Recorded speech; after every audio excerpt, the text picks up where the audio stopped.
My brothers and sisters in Christ, during the last 3 weeks of the Lenten season, here at St. Ladislas, we changed the readings so that they deal much more directly with those individuals that are preparing for baptism.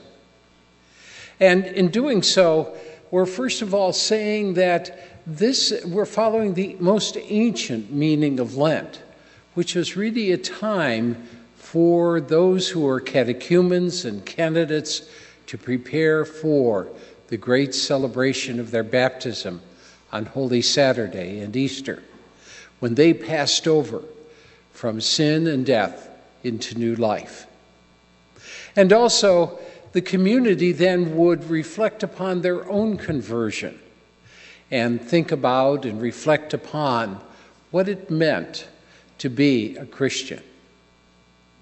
And when we look at the story today, it certainly does fit into very well the idea of conversion. For indeed, someone who was blind could suddenly see. Something that was simply dark is now light.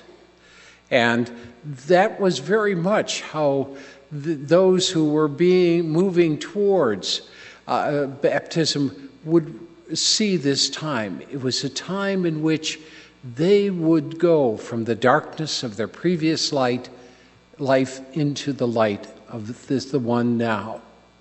And they could reflect upon how they were moving from darkness into light. And when we think about it, very often in the conversions of our life, how we were going along and suddenly something happens and we move from the darkness of one form of life into the light of another.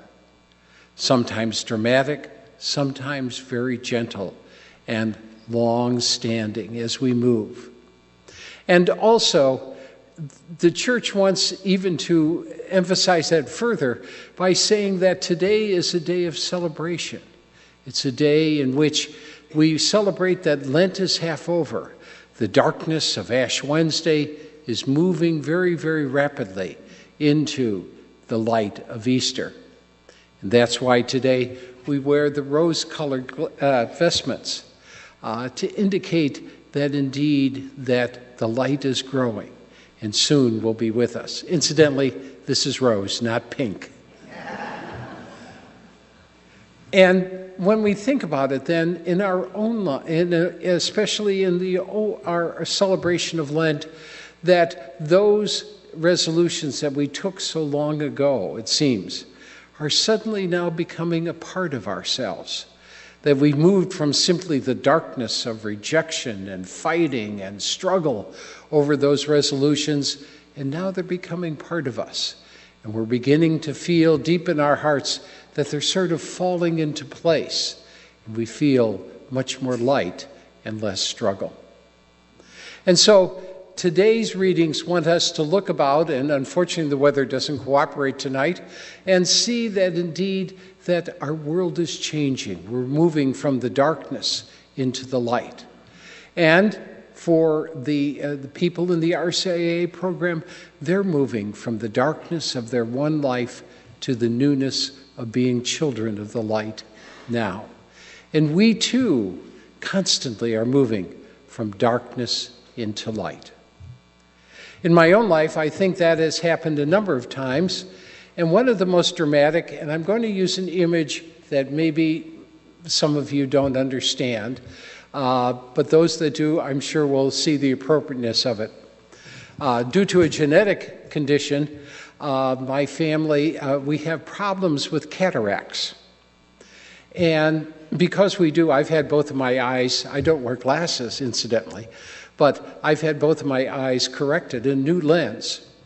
And whenever I read this gospel, for those that have had cataract surgery, I think of the man born blind just like the first time when the doctor took off the wrapping and said, "Look out."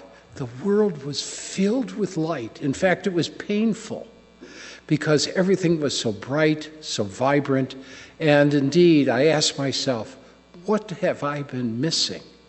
because of the old lenses that were being more and more blocked off by the cataract, and how blessed I was to be able to see the world as it truly is.